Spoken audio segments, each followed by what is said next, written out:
अरे जिंदगी में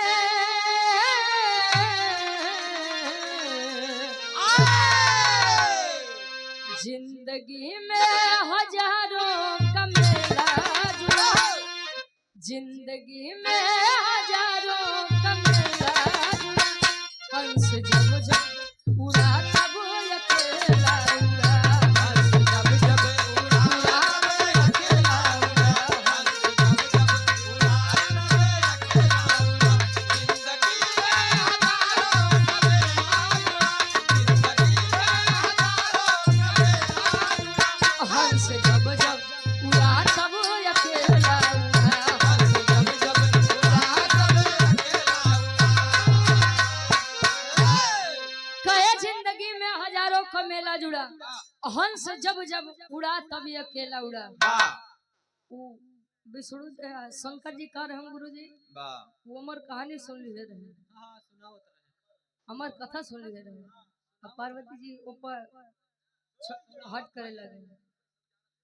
अच्छा मेहरारू का विपदा तू बड़ा बढ़िया समझ, एजेंट है। हाँ मेहरारू का कुल दुख दर्द बड़ा बढ़िया समझते हैं, तू के जे पाई उतरिए जाई भाई। हाँ वाह मंजीत दीदी तू ढेर बढ़िया बोल दी, तू इतना मत बोला करा। थोड़ा सा बढ़िया कवि जी फर्ज में लिखते हैं कैसे,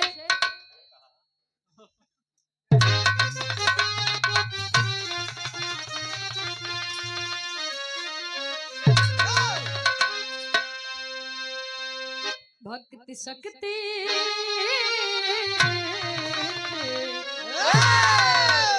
भक्ति शक्ति का फंदा है ऊंचे, भक्त हित रहते भगवान हमेशा खड़े, भक्त हित रहते भगवान हमेशा खड़े, भक्त हित रहते भगवान हमेशा खड़े, भक्त शक्ति का फंदा है ऊंचे, भक्त शक्ति का फंदा है ऊंचे, भक्त हित रहते भगवान हमेशा खड़े,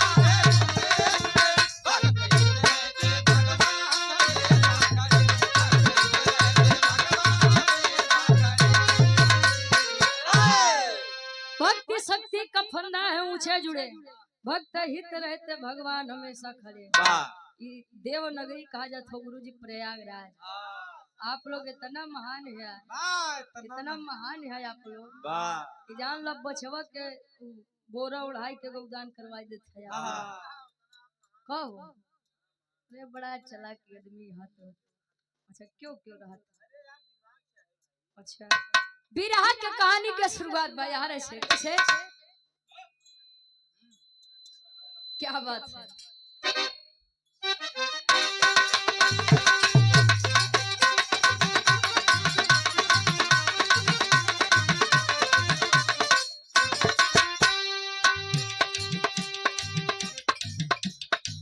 बचा तो मौत के है मुख से इंसान सही,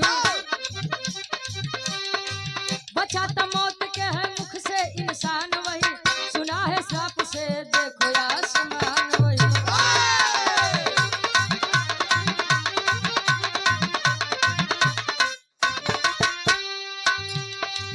मस्त थे भोले बाबा एक दिन भंग में, मस्त थे भोले बाबा एक दिन भंग में, किया श्रृंगार तब सती के मन में है।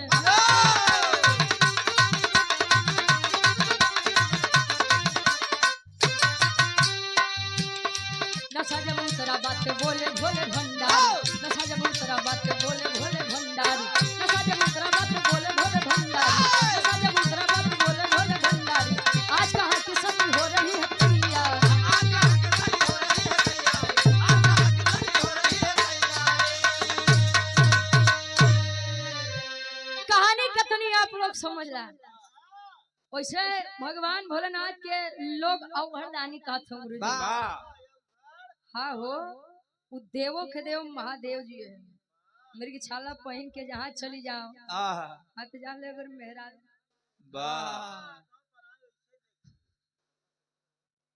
भैया हल्का सही को डाल दो। भगवान भोलेनाथ कैलाश पर्वत पे अपने ध्यान में एकदम मस्त है। वाह यार माई सती जी 16 श्रृंगार करके विचार करत है वाह कि कैसो बौराहू के नींद टूटे से पहले हाँ निकल ले नहीं तो अगर जाग जाएंगे तो 72 प्रश्न करी हैं। वाह यहाँ जैसे 16 श्रृंगार करके रास्ता नापत ही अपन। वाह अरे मतलब कि भगवान भोलेनाथ के सामने से जले जाए लागी हाँ। पायल के आवाज काने में गत जले काने में गत तले भगवान भोलेनाथ अपन नेत्र खोले वाह कहे सती हाँ। ए सती ए! कहे बोला पति कहे कहाँ जाती है इतना दुकानदारी सजाई। वाह भगवान भोलेनाथ माई गिरजा जी के 16 श्रृंगार के रूप के वर्णन करत है। कैसे एक लाइन गीत लगत बा।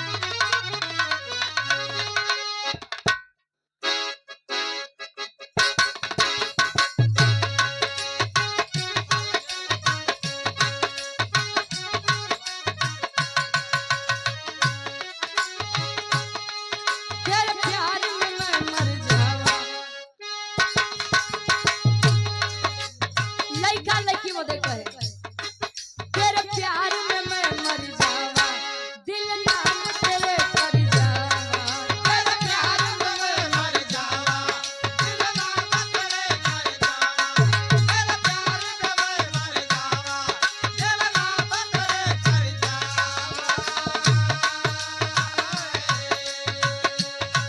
तेरे प्यार में मैं मर जावा दिल नाम तेरे कर जावा हमें ना भुलाना साजन हमें ना भुलाना हमें ना भुलाना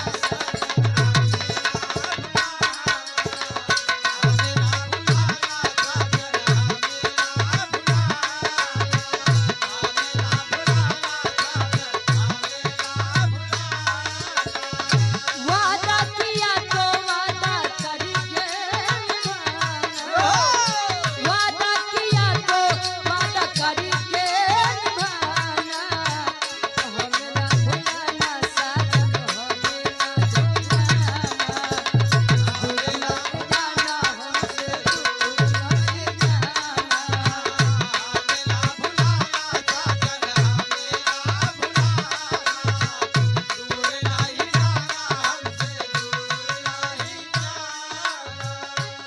भगवान भोलेनाथ माई गिरजा जी के रूप के बखान करते हैं। 16 श्रृंगार सजाया क्यों हमसे भेद छुपाया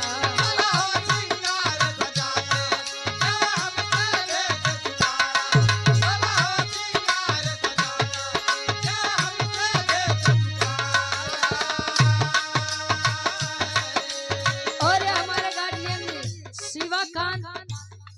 शिवाकांत पासी जी चक झोसी से भैया हमारे 100 रुपया बहुत बहुत धन्यवाद।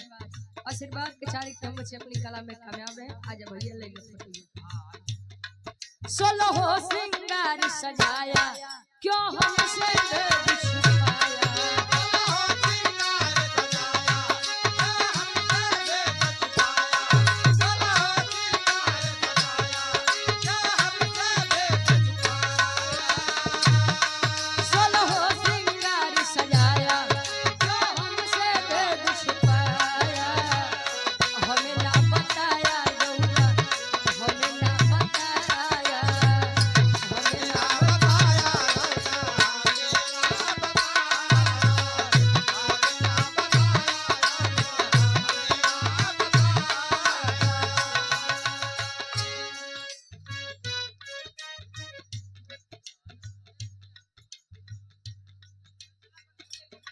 बहुत बहुत धन्यवाद। हाँ हाँ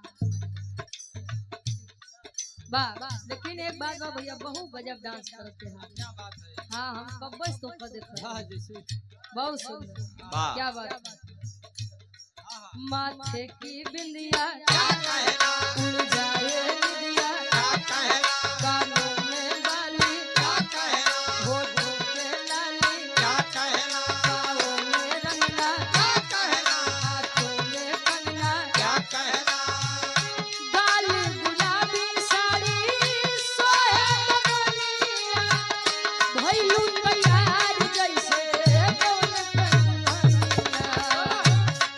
16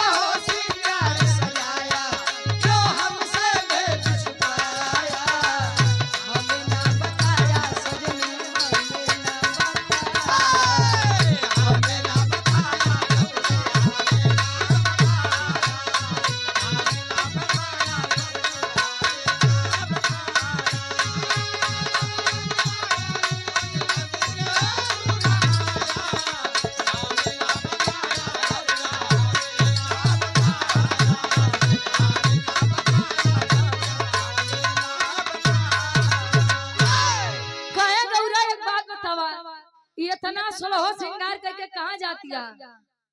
आप भगवान भोलेनाथ के जले तनी बतिया माई गिरजा जी सुनी। कहीं स्वामी ये हमार नाथ,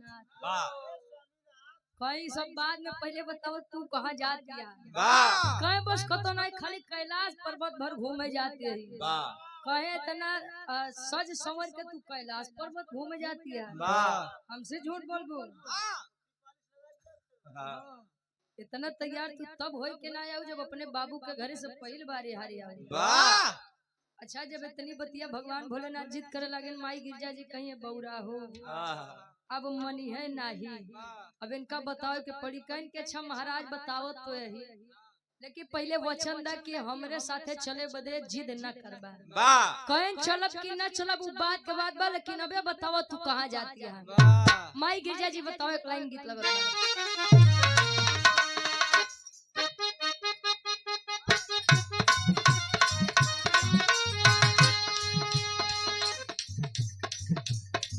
बटा बटा गोरी बटल हजार कोइबू, बटा बटा गोरी बटल हजार कोइबू, बटा बटा गोरी बटल हजार कोइबू, बटा बटा गोरी बटल हजार कोइबू, नहीं बटा बटा नहीं बटा बटा नहीं बटा बटा काटिया चार कोइबू, नहीं बटा बटा काओ के रखा कोइबू, नहीं बटा बटा काओ के रखा, नहीं बटा बटा काओ के रखा। तेरे माई गिरजा जी भगवान भोलेनाथ को समझावे। संग जात बाटी इंद्र के नगरिया में, सया जात वाली नगरिया में, सया जात वाली नगरिया में, संग जात बाटी इंद्र के नगरिया में। आज सभा लगी, आज सभा लगी, आज सभा लगी बीच बखरिया में। आज सभा लगी बीच बखरिया में, आज सभा लगी बीच बखरिया, आज सभा लगी बीच बखरिया में। कहे संग जात बाटी इंद्र के नगरिया में। 10 मिनट उड़ा दे, 10 मिनट में खत्म कर दी तो चला। हाँ भाई खाली 10 मिनट घड़ी कर देता है। कहे कि स्वामी बस इंद्र जी के दरबार से निमंत्रण आए रहे कि आज हुआ नारी सम्मेलन बा, आज हुआ देवियन एकजुट हुई है। पंकज भैया हमारे सूरज यदुवंशी जी के मित्र हैं, समाजवादी गाना बजाए जोशी से 100 रुपया बस। हम झूठे बिरहा फान दे सही। हाँ न फाना ती लोग कहीं बिरहावे नहीं गावत गावत फरमाइश दे भरे। अच्छा बगा हाँ भैया भैया रुका रहा बजा देते हो तनी सा विचार करिए। यहाँ जब भगवान भोलेनाथ तनी बतिया सुने कि नारी सम्मेलन बा, खाली आज हुआ देवी एकजुट हुई है। भगवान भोलेनाथ कहन गिर जाए तो कोई सो भी कैलाश पर्वत पे बिना तोहरे हमार मन लागे नहीं। तू चली जाबू तो हम वैसे बियाई जाब, हमार मन थमऊ के लिए आई चला। माई गिरजा जी कहीं स्वामी लियाए तो चली, लेकिन एक दुविधा बा। कहीं कौन दुविधा? कहीं की दरबार में अगर कोनो भी पुरुष जाती जाई तो ओकरे गर्भ धारण हो जाई। पुरुष अरे मतलब ओकरे पेटे में लड़की आ जाई हो। भगवान भोलेनाथ कहन तू हमका चली यहाँ पागल बनावे। आजकल खाली मेहरुवन से लड़कियां बहुत, तुमन से दूसरा लड़कियां जन्म होती है। हो नहीं सकता। अरे जिया बहादुर उसे वेद में भेद नहीं, भेद है विद्वानों में। कहो गुरु जी वेद उठाई के देखो बा बड़ा बड़ा। अच्छा जब भगवान भोलेनाथ इतनी बतिया सुने कहन कि अब हम चलब। माई गिरजा जी कहीं बौराहू मनी है नाही। भगवान भोलेनाथ जीत करत हैं, टेरी के भाव लगता।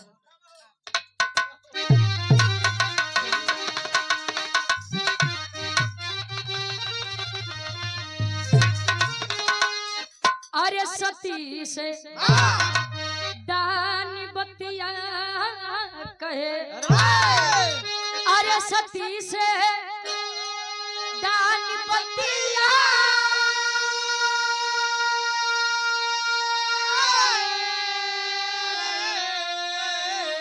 अरे सती से दानी बतिया कहे, अरे चल सभा मझारी जागल की समय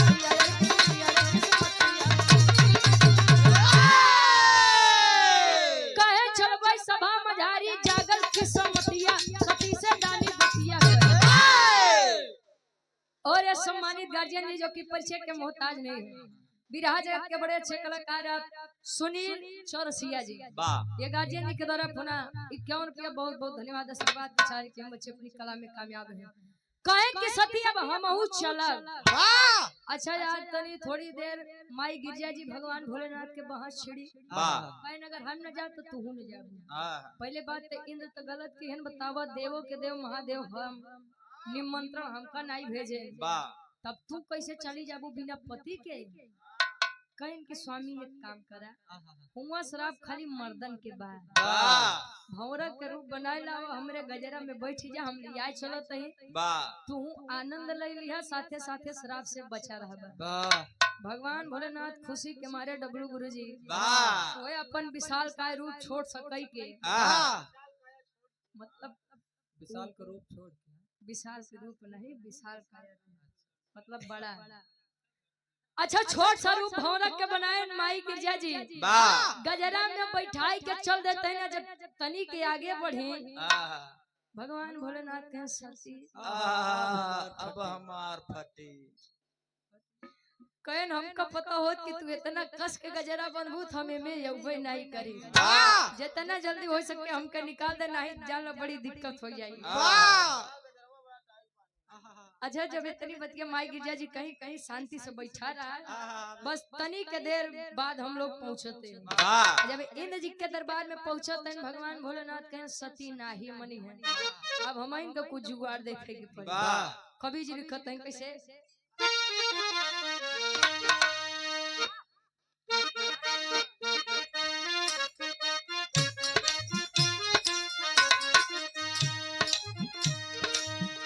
सबसे बढ़िया कवि जी फर्ज में लिखते हैं भगवान भोलेनाथ के छोट सा रूप देख के कवि जी लिखते हैं वाह आ गईले आ गईले आ गईले आ गईले आ गईले भोला त्रिपुरार देखा भंवरा बनके, आगले भोला त्रिपुरा देखा भंवरा बनके, आगले भोला त्रिपुरा देखा आगले भोला त्रिपुरा देखा भगवान के मनवा कठोर है तारा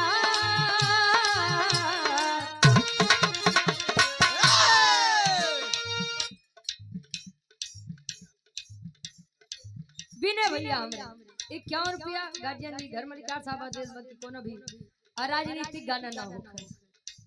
मनवा कठोर है तरार देखा भंवरा बनके, मनवा कठोर है तरार देखा भंवरा बनके, आ गईले भोला त्रिपुरार देखा भंवरा बनके, आगले भोला त्रिपुरा देखा भगवान के आगले भोला त्रिपुरा आगले भोला त्रिपुरा देखा भगवान कहे मनवा कठोर है तरार देखा भंवरा बनके।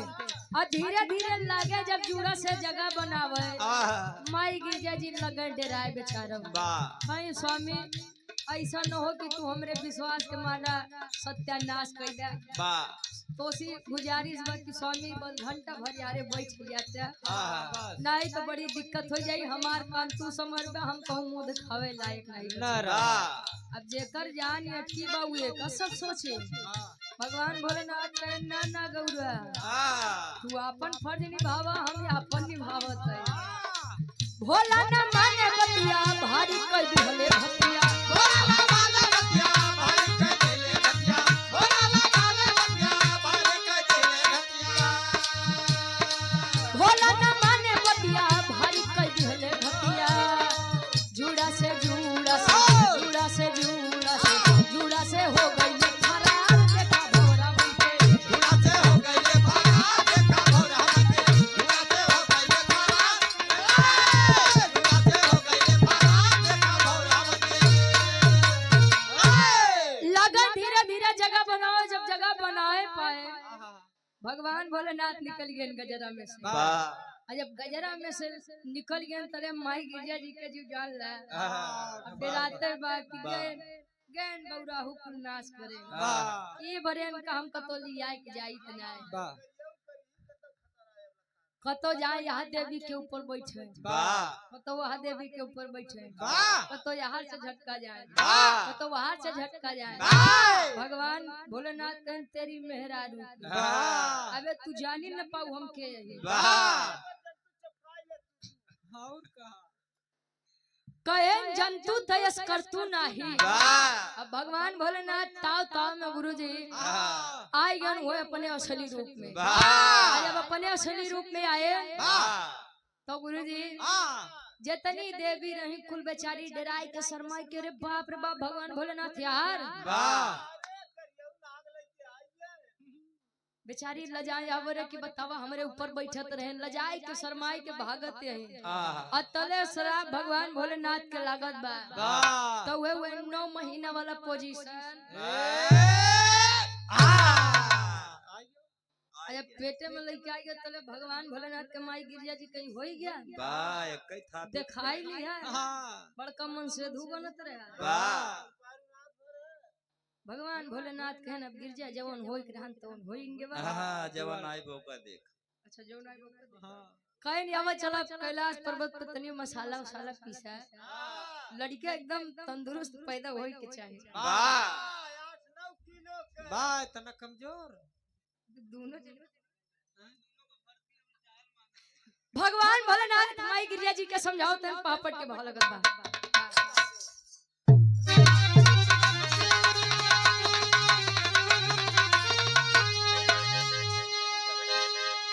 अरे शिव शंकर जी नहीं माने अब बतिया मतिया मारल बा अरे शिव शंकर जी नहीं माने अब बतिया मतिया मारल बा आखिर सर पे आ गई बतिया मतिया मारल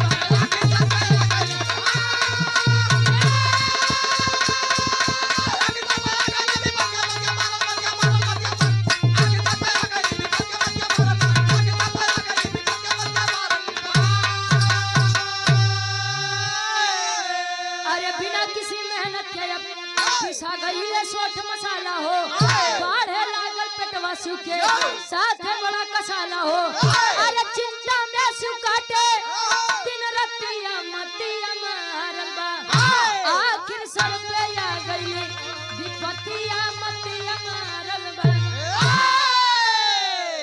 कहने आवा चला गिरजा कैलाश पर्वत पे अच्छा धीरे धीरे अब समय बीतत बा कैलाश पर्वत पे आई कहीं बतावा हम के का मुंह दिखाऊ जे देखे ये कहे माई तोहार वाला कमो त बाऊ संहारती है अच्छा धीरे धीरे समय बीता गुरुजी 6 महीना 7 महीना 8 महीना 9 महीना 10 महीना 11 महीना 12 महीना कितना महीना बीतो बा धीरे धीरे जब एकदम समय बीतत बा कहे गिरिजा इन्नी करे उकरे न का कहे न हमका का पता कि क लेनी करी एक तो दुनिया के पहला मन से धु है तू जे गर्भवती गर्भवती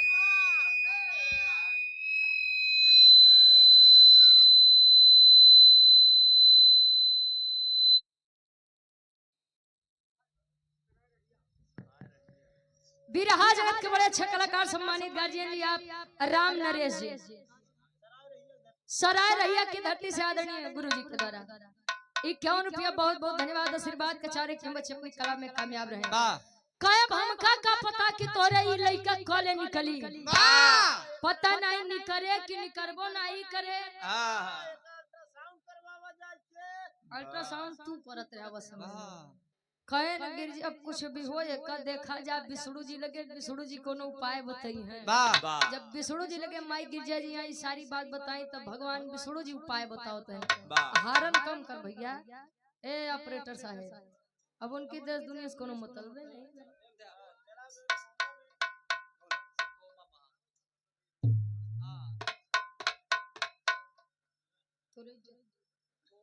आल्हा के भाव में कवि जी लिखते हैं कैसे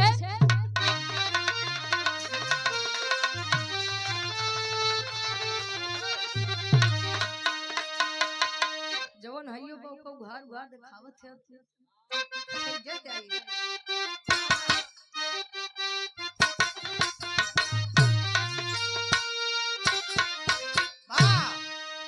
और ये ढोलक के बड़े ही अच्छे वादक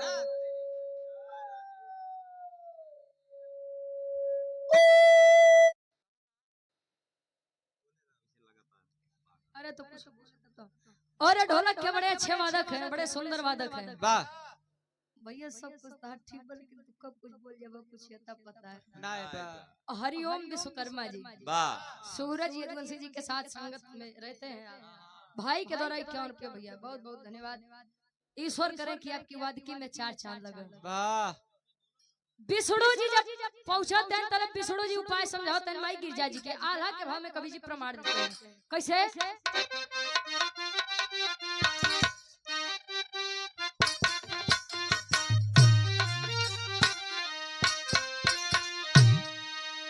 अरे सुर नर मुनि करते जे कर भजनिया बाबू, संकट में फंसे दुनिया के पालनहार। अखिया घुसूरी गईली माथे के लीलरवा पंचो, खड़ा होके भोला पूछ सती से ऊपर। सती जी पहुँचली जाके विष्णु के समनवा भैया, विष्णु दिए हैं तब उपाय समझा। माई गिरजा जी के विष्णु जी समझाओ तन की गिरजा जी ऐसा तई लड़कियां निकली नहीं, एक काम करा। एक जंगल में एकांत जंगल में लिया के जा, भगवान भोलेनाथ के पेट चीर के और लड़का निकाल दे। आ देखो लड़का के कैलाश पर्वत मत लेके आओ, नहीं तो बड़ी बदनामी होई। वही जंगले में के बहाय दू। माई गिरजा जी कहीं लेकिन हमार सैया ठीक कैसे हुई है, कहीं तारी जोन कानी अंगूरी बबरू जी ई में अमृत रस बाई अगर पिया देबो तो पहले जैसा ठीक हो जाए। लई के चले यहाँ शंकर जी के एकांत जंगल में। जब जंगल में पहुंचत नहीं कहीं भगवान भोलेनाथ स्वामी अब चलो तू लेटा। हाँ तू लेटा अब हम चीरा।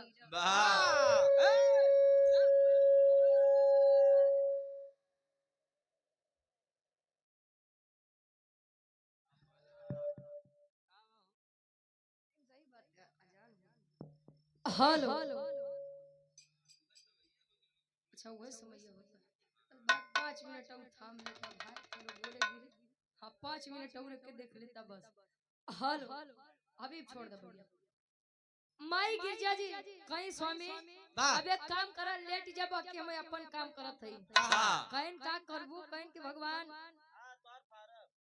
फारब भगवान का कहे विष्णु जी कहे यहाँ की पेट चीर कर लड़का निकाले के बाद कहे हम ठीक कैसे होबा, कहे कहीं कानी उमरी में अमृत रस बा उहे पिया दे ठीक हो जाबा। कहे ना ना तू मेहरारू के जात पता लग लड़का पाऊ मोहाई ओ लइके के कैलाश पर्वत शंकर बेचारू हाथ पेट चीरक चीरे। कहे पहले अमृत रस पियावो करे बाद पेट चीरो। अमृत रस पियाओ त भगवान भोलेनाथ के जब पेट चीरत नहीं होत का आखिरी भाव खड़ी के भाव में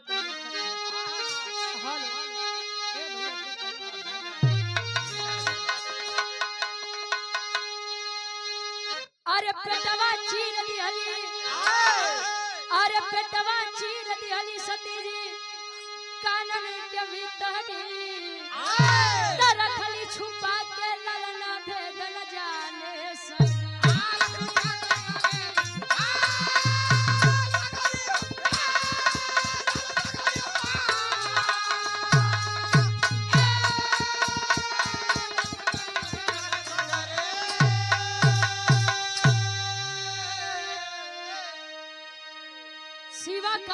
पासी भैया हमरे चक झोसी से 51 रुपया का फरमाइश बा सड़िया करिए केला।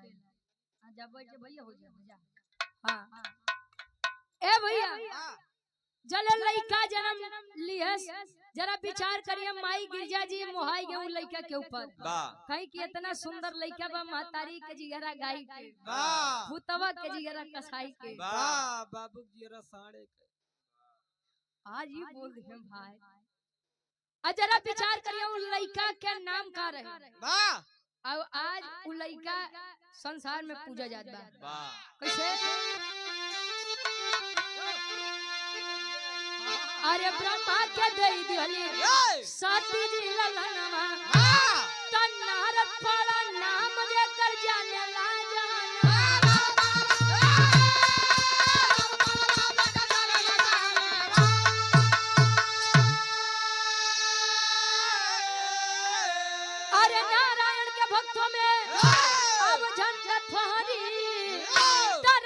छुपा के लड़ना भेद न जाने सके। धीरे धीरे समय बीतत बा ब्रह्मा जी आए कहे माई सती जी लइका तोरे लगे रहा उचित नहीं बा। वो लइका ब्रह्मा जी के थमावत है। ब्रह्मा जी के मानस पुत्र कहे जाते हैं नारद जी। अब बाकी नारद जी के जन्म भगवान भोलेनाथ के गर्भ से भरा है। बाकी भैया भेद में भेद नहीं, भेद है विद्वानों में। जे जहाँ से पावत बा ते तहाँ से लहावत बा। बात तेरी दे देता है। आखिरी भाव खानदान के पीछे गुरु बिहारी, गुरु गणेश, गुरु रामलाल गुरकारी, स्वर्ग से चली कहा कवि, भारत जी बने पुजारी।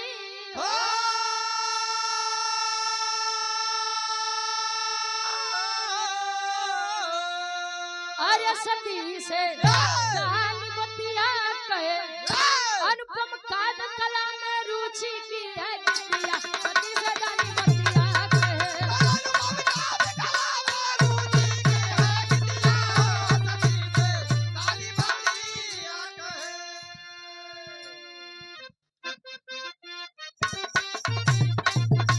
ये सुन ले हई सेंट गम कहुआ हम